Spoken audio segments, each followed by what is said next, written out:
방금 이제 소개받은 어떻게 받을 복이 병밖에 없어서 이름이 병복입니다. 그러나 그래도 병복을 받고 태어났지만 하나님의 은혜로 목회를 하고 이제 재작년 연말에 은퇴를 하고 오늘 이렇게 은혜로운 정말 기적의 터 위에 세워진 그러한 우리 나섬 교회에서 설교할 수 있게 돼서 정말 감사하고 기쁘게 생각을 합니다. 작년 연말에 목사님께서 전화를 주시면서 오늘 새해에 우리 재직들 헌신 예배에 설교를 해주시면 좋겠다고 부탁을 받았습니다. 그래서 이제 그렇게 하겠노라고 순종을 하고 지난주에 설교 본문하고 그리고 제목하고 또 설교 후에 부를 찬송하고 적어서 목사님 이제 핸드폰으로 문자로 보내드렸습니다. 그런데 받았으면 받았다. 뭐 본문이 마음에 안 들면 안 든다. 뭐 이런 반응이 있어야 되는데 전혀 반응이 없으신 거예요. 그래서 조금 이제 시험에 들어드렸습니다. 그런데 이 목사님은 늘 목소리로 메시지를 전하시는 분이기 때문에 제가 깨달았습니다. 그렇지. 저희 교회에 오셔서 은혜로운 말씀을 주실 때에 그때에 그 나그네들을 사랑하는 나그네를 섬기되 너무 사랑하다가 보니까 눈이 멀었다라고 하는 말씀이 생각이 났습니다. 사랑하면 눈이 먼다고 그러지 않습니까? 우리 목사님은 시력을 잃은 것이 아니라 나그네들을 사랑하는 마음 때문에 오늘 사실은 더 밝은 눈으로 우리 눈을 가지고도 보지 못하는 부분들을 보면서 섬겨오셨기 때문에 우리의 중심을 보신 하나님께서 우리 목사님의 사역과 또 여러분의 공동체를 축복해 주신 줄로 믿습니다. 아멘을 하는 사람은 오래오래 사실 것이고 아멘을 하는 동 마는 동은 대충 사실 겁니다. 하지 않으시는 분은 그 다음 생략을 하겠습니다. 오늘 먼저 예배를 시작하면서 너무나 많은 선교 현장들을 섬기고 계신 말씀을 들으면서 정말 도전을 받고 그리고 또 은혜를 받고 감사했습니다. 저도 38년간 목회를 하면서 주로 선교에 방점을 두고 열심히 선교하느라고 했는데 우리의 선교는 선교가 아니다라고 할 만큼 너무나 많은 선교 현장들을 섬기고 계신 것에 놀랐습니다. 제가 선교사님 때문에 살아난 사람입니다. 저희 부모님들은 다 이북에서 신앙생활 하시다가 이 남쪽으로 내려오셔가지고 살기 시작하셨는데 남쪽에 내려오니까 생활이 막막하잖아요. 뭐 먹고 살아야 되는데 저희 어머님이 미국에서 나오신 선교사님의 가정에 뭐 우리들 옛날에 쓰던요 식모로 취직을 하신 것이에요. 그래서 어머님이 벌어 오시는 돈으로 제가 이렇게 이제 살고 또 자라게 되었는데 그 어머님이 미국 선교사님의 가정에서 가끔 이제 주말이 되면은 일주일 동안 잡수시던 빵들이 이제 남아가지고 그 남게 되면 빵이 굳지 않습니까? 그 굳은 빵을 모아가지고 이제 집에 있는 이제 병복이 먹이려고 이제 가지고 내로 나오시는 거예요. 그럼 병복이는 이제 그걸 받아 먹으면서 과자처럼 아 이거 너무 맛있다 그러면서 쭉 자랐습니다. 그때 좀 더 많이 먹었으면 키가 좀 더 컸는데 근데 그게 조금씩 가지고 오시더라고. 그러다가 어느 날 횡재하는 날이 있습니다. 그 빵에 버터가 발라져 있는 빵. 상상해 보십시오. 이 버터를 바른 빵이 딱딱하게 굳었는데 그게 입에 들어가서 이제 한 얼마 동안 오물오물 씹다 보게 되면 이건 아주 환상적이에요. 뭐 아주 판타스틱한 그런 판타스틱한 그런 맛을 주기 때문에 그거 한번 먹어봤으면 하는 그런 이제 꿈을 가지고 자랐는데 그러면서 선교사님들의 그들의 그 섬김과 그 수고를 통해서 한 가정이 굶어 죽지 않고 살았고 그곳에서 그 빵을 얻어먹고 자란 제가 대한예수교 장로회 통합 측의 목사님이 되고 그리고 그 목사님이 교회에서 또 담임 목사로 목회를 하다가 은퇴를 해서 원로 목사가 되었다고 하니 이건 뭐 높으신 하나님의 은혜이지만 선교사님의 그 수고가 그 섬김이 오늘 나를 있게 하지 않았는가.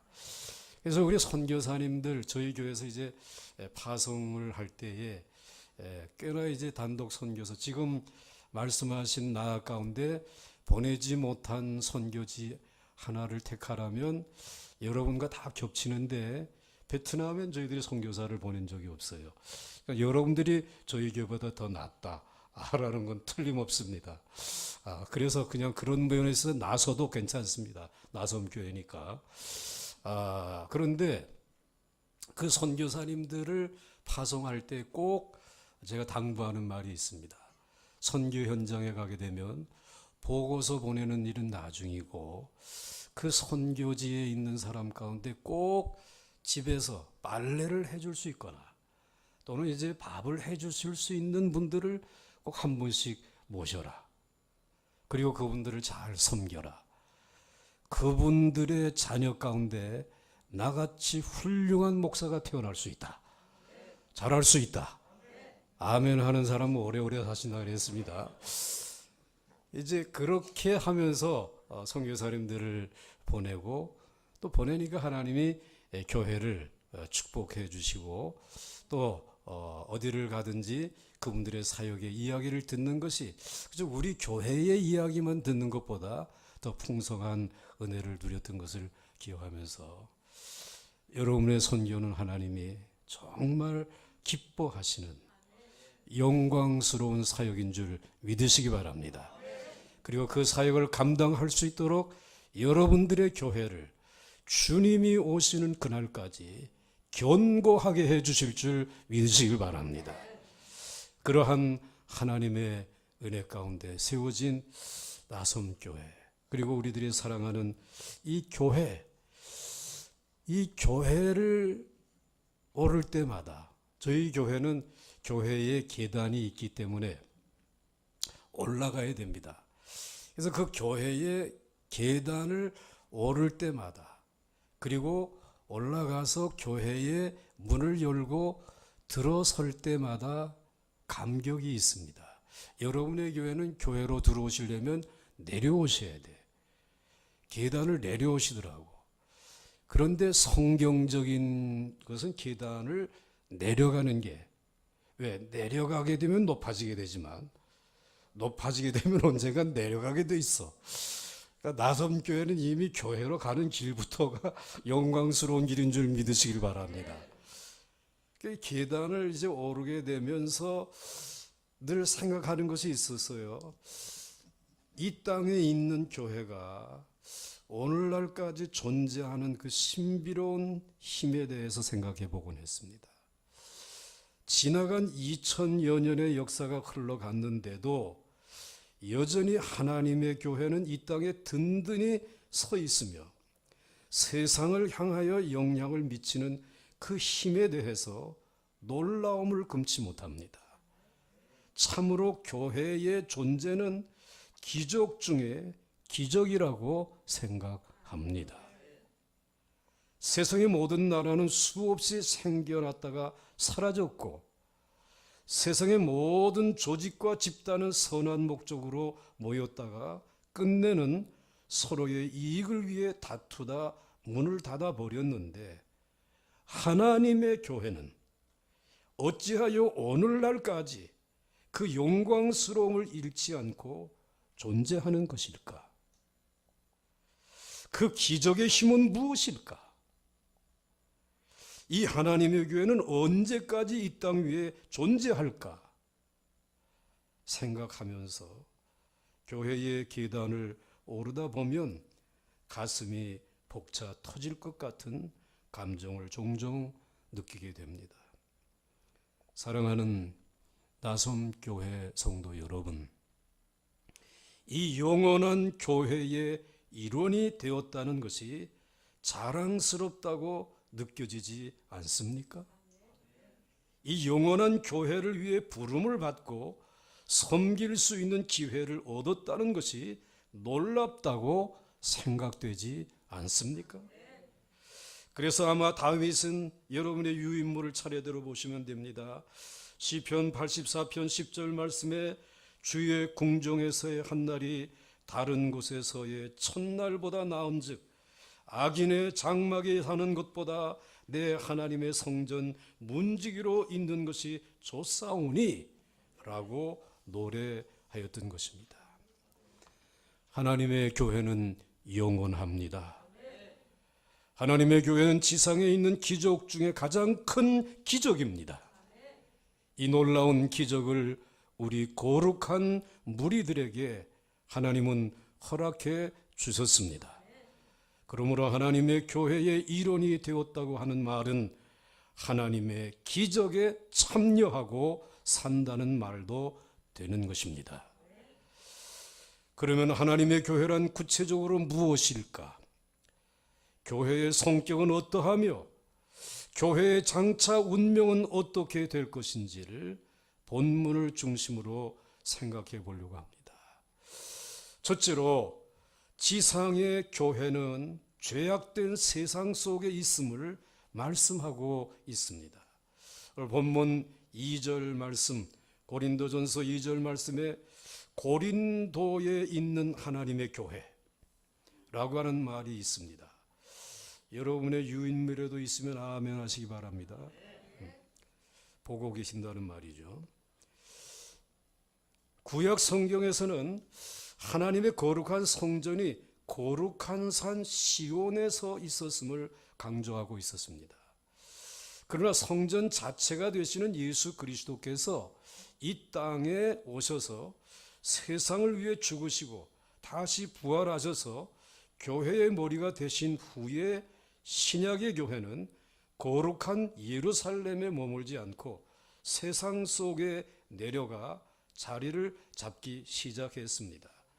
보강중앙교회로처럼 계단을 올라가는 구약교회가 아니라 오늘 나섬교회처럼 계단을 내려가 낮은 곳에 자리를 잡기 시작했습니다.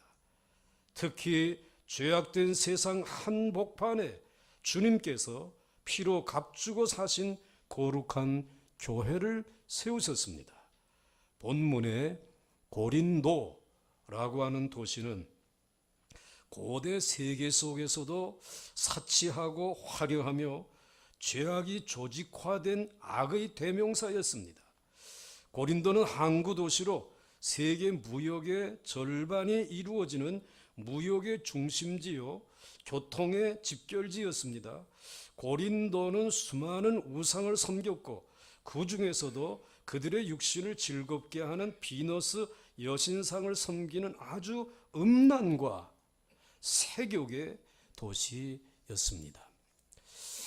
또 그들이 먹는 음식은 거의가 우상의 제물로 바쳐졌던 부정한 음식들이었습니다. 또한 고린도는 헬라와 로마의 영향권 아래서 세계 최고의 철학과 지성을 자랑하는 사람들이 모인 도시였습니다. 이러한 고린도에 사는 사람들은 자연히 먹고 마시고 보고 듣는 것이 죄악의 더러운 오물들이었습니다. 죄악을 떠나서는 살 수 없는 사회 구조가 고린도였습니다. 그런데 하나님께서는 이러한 죄악된 세상 속에 하나님의 교회를 세우셨습니다.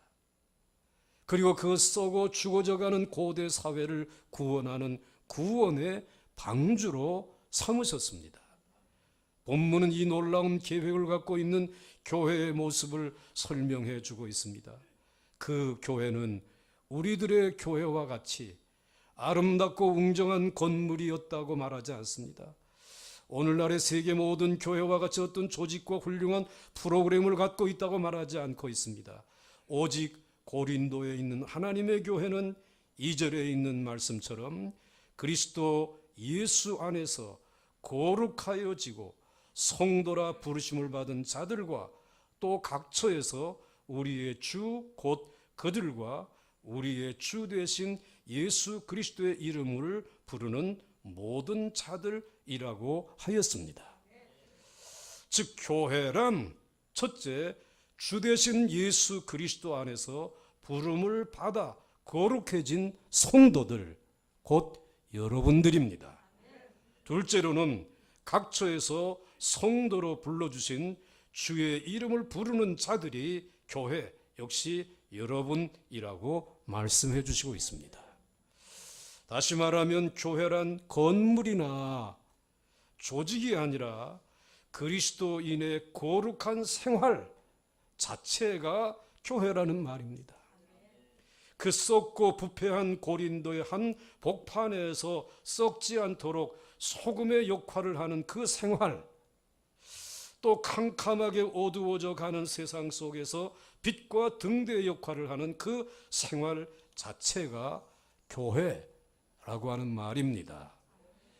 고린도 시민들과 똑같은 살과 피, 똑같은 욕정과 타락의 가능성과 위험을 가지고 있었음에도 불구하고 그들을 불러주신 그리스도의 말씀에 순종하기 위해 자기를 더럽히지 않는 그 깨끗하고 당당한 삶이 모여서 교회를 이룬다라고 하는 말씀입니다. 심지어는 시험과 핍박의 유혹 속에서도 던져진 감옥과 사자의 우리 속에서도 끝까지 참고 인내하며 마음의 평정을 잃지 않고 야고보서 1장 27절 하반절 말씀처럼 자기를 지켜 세속에 물들지 아니하는 그 살아있는 모습이 교회의 참 모습이라는 말입니다. 이 거룩한 삶이 그들의 일생을 유지시켜서 마침내 2000년이 지난 오늘의 영광스러운 기적의 교회를 이루어 오게 한 것입니다. 그러므로 교회는 죄악된 세상 속에 있을 때 교회일 수 있으며, 교회는 죄악된 세상 속에서 거룩한 성도의 삶을 살아갈 때만이 살아있는 교회가 되는 것입니다. 여러분, 이 진리를 믿습니까? 다시 질문하겠습니다. 여러분, 이 진리를 믿습니까? 둘째로 지상의 교회는 은혜와 은사가 풍성해야 함을 말씀하고 있습니다. 본문 4절로부터 7절 사이에 사도 바울은 두 번째로 교회는 어떤 성격을 갖고 있는가를 소개하고 있습니다. 어떤 특성이 있는가를 말합니다. 첫째로 교회는 은혜가 넘쳐서 언제나 감사해야 한다고 말합니다. 4절과 5절 말씀 우리 한번 같이 읽겠습니다. 4절과 5절입니다. 시작. 그리스도 예수 안에서 너희에게 주신 하나님의 은혜로 말미암아 내가 너희를 위하여 항상 하나님께 감사하노니 이는 너희가 그 안에서 모든 일 곧 모든 언변과 모든 지식에 풍족함으로. 아멘. 또박또박 읽으시는 분도 계시고 읽는 것 같기도 하고 안 읽는 것 같기도 하는 분은 졸고 계신 분이시고 아예 읽지 아니하시는 분은 벌써 주무시고 계시는 분이시고 모두가 또박또박 읽으셔서 깨어 있으시기를 주의 이름으로 권면합니다. 즉 교회는 은혜가 넘쳐 흐를 때에 이 모든 일이 풍족하게 이루어진다는 말입니다. 이 말은 교회를 움직이는 가장 큰 힘은 하나님이 값없이 베풀어 주시는 은혜라는 말입니다. 교회를 움직이는 가장 큰 동력은 하나님이 값없이 주시는 은혜라고 하는 말입니다. 은혜는 오늘 여러분에게 임한 줄 믿으시길 바랍니다. 그리고 은혜는 언제든지 이 강단을 통해 여러분에게 전해 주시는 줄 믿으시길 바랍니다. 은혜 없는 말씀은 없습니다. 언제든지 말씀에는 은혜가 있습니다. 깨닫지 못할 뿐이지. 그러므로 여러분 언제든지 말씀이 들려질 때는 아멘 하시기 바랍니다. 주님의 은혜는 말씀을 통하여 여러분에게 임하는 줄 믿으시길 바랍니다. 두 번째로 교회는 은사가 넘쳐 언제나 부족함이 없어야 한다고 말합니다. 6절과 7절 말씀도 같이 읽겠습니다. 시작. 그리스도의 증거가 너희 중에 견고하게 되어 너희가 모든 은사에 부족함이 없이 우리 주 예수 그리스도의 나타나심을 기다림이라. 아멘. 즉 교회는 은혜가 넘치면 그 은혜로부터 모든 은사가 넘쳐서 모든 어려움을 극복하며 그리스도의 영광스러운 재림을 기다릴 수 있다고 하였습니다. 은사는 은혜 받은 자에게 주시는 각기 다른 선물입니다. 그러므로 교회는 은혜와 은사가 충만해야 한다는 말입니다. 어떤 장래가 촉망되는 젊은 사람이 노름하다가 사람을 죽이고 체포되어 사형 언도를 받고 감옥에 갇혔습니다. 그런데 하루는 그 마을 사람들이 탄원서를 써서 이 사람을 용서해서 은혜를 베풀면 새 사람이 되어 마을을 위해 헌신할 사람이므로 용서해 달라는 내용을 그 마을 지도자에게 제출했습니다. 그 지도자는 감명을 받아서 사면장을 써가지고 가서 그 죄수를 석방시키고 자기 집으로 데리고 왔습니다. 그야말로 그 사형수는 큰 은혜를 받았습니다. 그래서 지도자에게 날마다 감사하며 눈물을 흘렸습니다. 그런데 몇 주를 지나면서 지도자의 집에 하는 일도 없이 머물고 있으니 너무나 무료했습니다.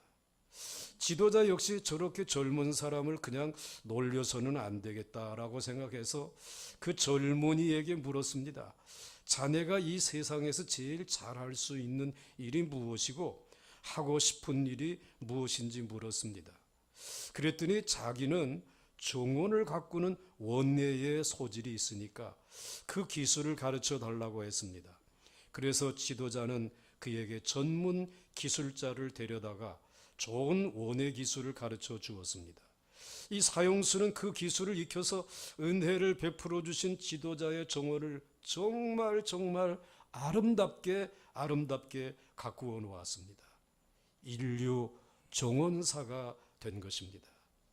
바로 여기서 사형수가 죄를 용서받은 것은 은혜를 가리키는 말이겠죠. 큰 은혜를 받은 것이죠. 그리고 그 사형수의 재능을 개발시켜 준 것은 은사를 가리키는 말이겠죠. 그에게 이 귀한 원예의 재능을 일깨워서 가르쳐서 훈련시켜 주신 것, 그건 은사를 가리키는 말이겠죠. 마찬가지로 하나님이 우리를 죄악 가운데서 불러내서 거룩한 성도를 삼아 주신 것은 하나님의 은혜입니다. 갚을 길 없는 은혜입니다. 은혜 중에도 가장 큰 절대적인 은혜입니다. 그러나 은혜 받은 우리로 하여금 하나님의 교회를 위해 일할 수 있도록 각기 다른 직분을 주신 것은 하나님의 은사를 주신 것입니다. 하나님의 값비싼 은사를, 소중한 은사를 주신 것입니다. 어떤 사람은 사도로, 어떤 사람은 교사로, 어떤 사람은 목사, 어떤 사람은 장로로 이렇게 다양한 은사를 우리 각자에게 주셨습니다. 이렇게 교회는 은혜와 은사라는 두 기둥이 튼튼하게 서 있어야 합니다. 항상 교회에 은혜가 넘치면 감사가 넘칩니다. 감사하는 풍족한 교회가 됩니다. 모든 일에 힘들이지 않고 쉽게 할 수 있습니다. 오늘도 감사의 순서를 따라서 오늘 감사하신 그 어떤 분과 어떤 분, 그는 은혜가 넘치기 때문에 감사로 표현한 것이겠죠. 여러분들도 연연히 그 은혜로 인하여 여러분의 감사가 넘칠 수 있기를 바랍니다. 그래서 여러분의 공동체가 감당해야 될 일들이 크고 어려운 일이라도 쉽게 감당할 수 있는 기적의 역사가 일어나시기를 주의 이름으로 축원합니다. 그리고 교회에 은사가 넘치면 여기 저기에서 봉사하는 일꾼들이 늘어나고 그 봉사로 삶의 보람을 느끼게 되는 것입니다. 주를 위해 사는 일꾼들이 생겨나고 그리스도의 나타나심을 사모하는 교회가 되는 것입니다. 여러분들은 정말 은사를 받아서 어떤 분은 우리 학교에 몽골 학교에 가르치는 일에, 어떤 분들은 동대문과 수원에 있는 또 제2의 인생을 사는 이들에게 필요한 역할들을 감당하고 원거리에서 근거리에서 각기 자기의 일을 감당하나 은사로 하나님의 은혜를 감사하며 살다가 모여와서 일주일에 한 번 예배드리는 이 자리는 하나님이 가장 축복하는 자리인 줄 믿으시기 바랍니다. 가장 하나님이 이 땅에 세워놓기를 원하는, 세워지기를 원하는 하나님의 이상적인 교회의 모습인 줄 믿으시길 바랍니다. 어떻게 나선교회는 이런 방면에 눈을 뜨게 되셨는지, 이런 이들이 모여서 이러한 귀한 교회를 이루게 되었는지 부러울 따름입니다. 여러분 긍지를 가져서 되시는 줄 믿으시면 아멘 하시기 바랍니다.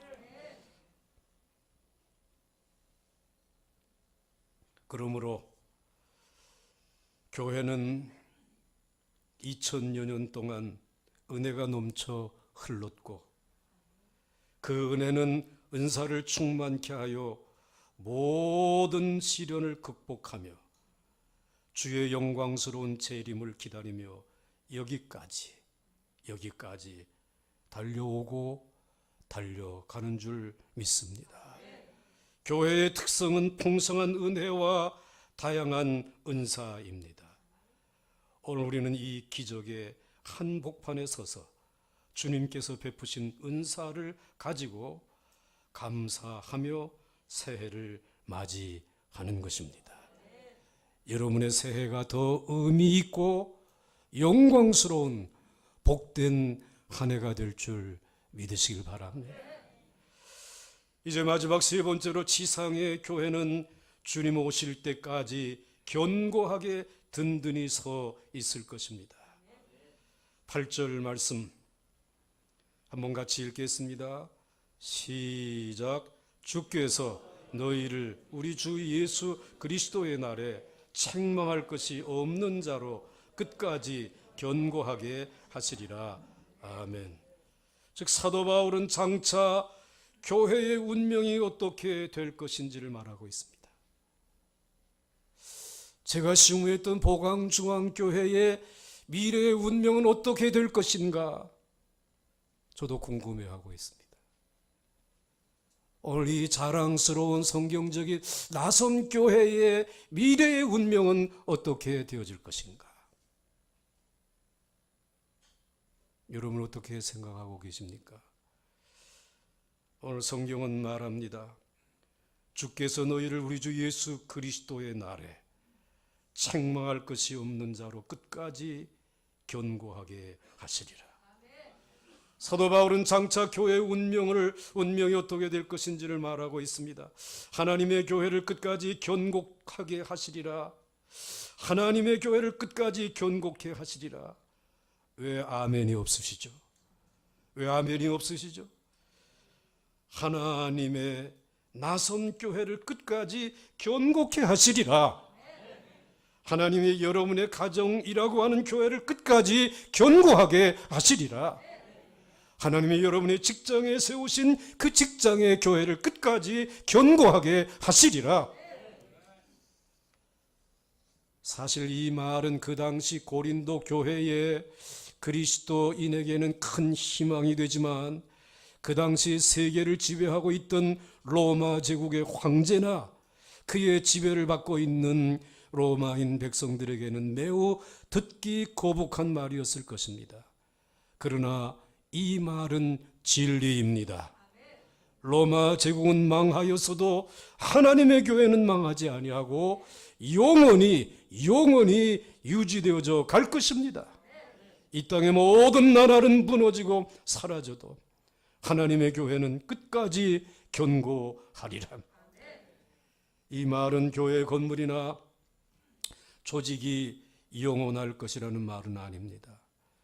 고린도와 같은 이 세상의 더러운 죄악과 불의 속에서도 하나님의 부름을 받고 자신을 더럽히지 않고 깨끗이 살면서 언제나 하나님의 은혜에 감사하며 감사되 넘치도록 감사하며 주신 은사를 따라 사명을 다하고 자신의 은사를 썩히지 아니하고 하나님이 부르신 그곳에서 그 은사를 따라 사명을 다하고 견고히 서 있는 이 모습 그대로 우리 모두가 장차 그리스도에게 다시 오시는 그리스도에게 발견될 것이다 라고 하는 말입니다. 한 번은 영국의 유명한 BBC 방송국의 초대 국장이었던 레이드 경이 한 젊은 지성인들이 프로그램을 만들고 있는 방을 방문하게 되었습니다. 이 레이드 경은 그들에게 물었습니다. 그 프로그램의 목적이 무엇이요? 그들의 대답은 하나님의 교회를 이 땅에서 매장시키는 것이 이 프로그램의 주요 테마입니다. 그래서 이 훌륭한 기독교인이었던 레이드 경이 이렇게 말했다고 합니다. 젊은이들 분명히 듣게나 하나님의 교회는 장차 이 BBC 방송국의 무덤 위에 견고히 서 있을 것일세. 참으로 옳은 말입니다. 이 세상의 어떠한 나라나 기관들이라 할지라도 그 모든 것 위에 하나님의 교회는 든든히 서게 될 것입니다. 하늘과 땅의 모든 권세를 가지신 교회의 머리 되신 부활의 주님께서 모든 만물을 통치하시고 하나로 통일하실 것입니다. 마태복음 5장 31절 유인물에 보시게 되면 인자가 자기 영광으로 모든 천사와 함께 올 때에 자기 영광의 보좌에 앉으리니. 그리고 이사야 45장 23절 말씀에 내게 모든 무릎이 꿇겠고 장차 오실 재림하실 주님 앞에 모든 무릎이 꿇게 될 것입니다. 무릎이 주님 앞에 꿇을 것입니다. 이 세상 만물은 없어져도 주의 교회는 없어지지 않고 영원할 것입니다. 그러므로 오늘 이 시간 여러분의 마음을 살피시기 바랍니다. 나는 고린도 안에 있는 하나님의 교회와 같이 죄악에 물들지 않고 주의 부름을 받은 자답게 거룩하고 깨끗한 삶을 살고 있는지, 더 나아가서 나로 하여금 이 어두운 세상이 변화를 받고 있는지, 그리고 풍성한 은혜 안에서 감사의 생활을 하며 나에게 선물로 주신 은사로 주의 교회를 충성되이 섬기고 있는지 살펴보아야 합니다. 그리고 마지막으로 영원히 든든히 서 있을 하나님의 교회 안에 확실히 견고하게, 나섬교회라고 하는 하나님의 교회 안에 확실히 견고하게 서 있는지 확인해 보시기 바랍니다. 오늘 이 시간 우리 주님이 염려하는 사람은 교회 안에 있는 사람 때문에 염려하는 것이 아닙니다. 또 교회 밖에 있는 불신자들 때문에 염려하시는 것도 아닙니다. 주님이 진정 걱정하며 염려하는 사람들은 나섬교회 안에 있으면서도 교회 밖을 동경하며 살아가는 세상을 완전히 끊지 못한 사람들 때문에 걱정하고 있는 것입니다. 달리던 자동차의 엔진에 물이 들어가면 자동차는 정지하고 맙니다.